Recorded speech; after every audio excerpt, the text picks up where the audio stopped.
আপনারা ইতিমধ্যে দেখেছেন যে আজকে 18ই মার্চের অল্পই মাশরুম ছিল এবং যার মধ্যে আজকে অর্ডার ছিল মোটামুটি 250-500 গ্রাম মতো অর্ডার ছিল, কিন্তু সেটা এক্স্যাক্ট পরিমাণ জানা ছিল না।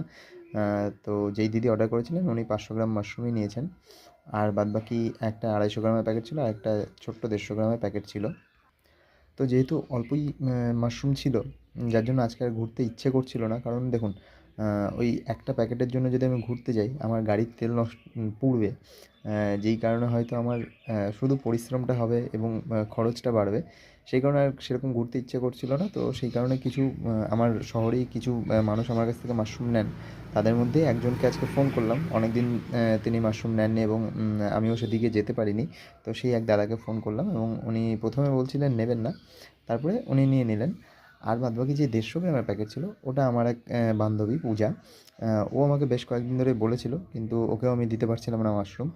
আজকে সেই 150 গ্রামের ছোট্ট একটা প্যাকেট ওকে জাস্ট টেস্ট করার জন্য দিয়ে এলাম। ও বলছিল খাবে কীভাবে রান্না করবে ইত্যাদি ইত্যাদি, তো আমি সবটাই ওকে বুঝিয়ে দিয়ে এলাম। ওর মধ্যে তবুও একটা সংশয় রয়েছে। তো যাই হোক, আমি ওকে ওই 150 গ্রামের প্যাকেটটা দিলাম, আর ওইদিকে এক দাদাকে আমি একটা 250 গ্রামের প্যাকেট দিলাম, আর যেটা অর্ডার ছিল সেটা দিলাম। তো এই ছিল আজকের মাশরুম বিক্রির গল্প। আজকে আর কোনো বড় ভিডিও আসছে না।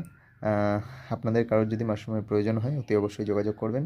সকলে ভালো থাকবেন, সুস্থ থাকবেন, মাশরুম খেতে থাকবেন। চলতে থাকুক আমাদের মাশরুম অভিযান।